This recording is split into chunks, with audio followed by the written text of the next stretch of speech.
Pakar geopolitik yang juga Sekjen PDI Perjuangan, Hasto Kristianto menyatakan, para pemimpin terbaik bangsa Indonesia seperti Proklamator Republik Indonesia Insinyur Soekarno adalah juga sosok pemikir. Beda dengan pemimpin saat ini, Presiden Joko Widodo, yang melihat kapitalisme hanya seperti sebuah bangunan.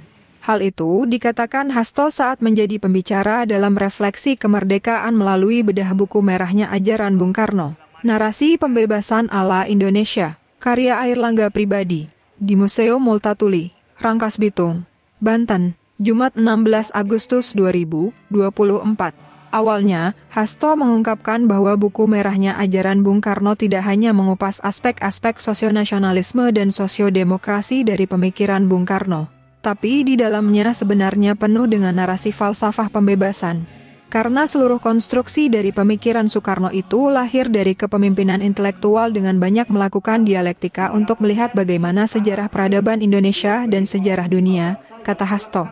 Lalu, ketika seluruh proses intelektualnya itu bertemu dengan seorang petani bernama Marhaen, maka Bung Karno mengkonstruksikan teorinya di dalam perjuangan Indonesia Merdeka.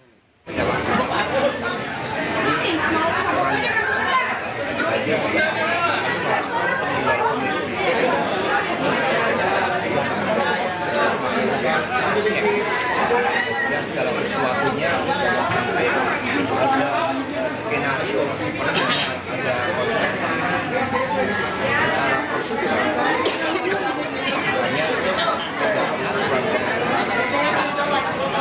Soekarno berhasil memotret langsung kehidupan petani miskin akibat suatu tata pergaulan hidup yang menghisap dari penjajahan pemerintahan kolonial Belanda. Pemimpin yang mampu berpikir secara intelek itu sangat penting. Ia mengulas pemikiran modern dari filsuf politik Hannah Arendt yang mengatakan bahwa kekuasaan itu terbentuk bukan dalam diri si aktor, tapi terbentuk oleh suatu ide, gagasan-gagasan kolektif yang membentuknya. Sehingga, lanjut Hasto, ketika aktor ini melepaskan diri dari ide pemikiran yang membentuknya, maka kekuasaan yang dilakukan itu cenderung melakukan kekerasan. Contohnya adalah kekerasan di dalam hukum seperti manipulasi di Mahkamah Konstitusi. Karena seorang yang memegang aktor kekuasaan itu melupakan ide, gagasan, dan cita-cita yang mengkonstruksikannya sehingga dia memerlukan justifikasi. Misalnya, untuk pemindahan IKN dikatakan justifikasinya adalah untuk membentuk mindset yang baru. Mindset apa? Tanya Hasto. Hasto juga menyesalkan jika buku merahnya ajaran Bung Karno terlambat terbit, sehingga tidak sempat dibaca oleh Presiden Jokowi.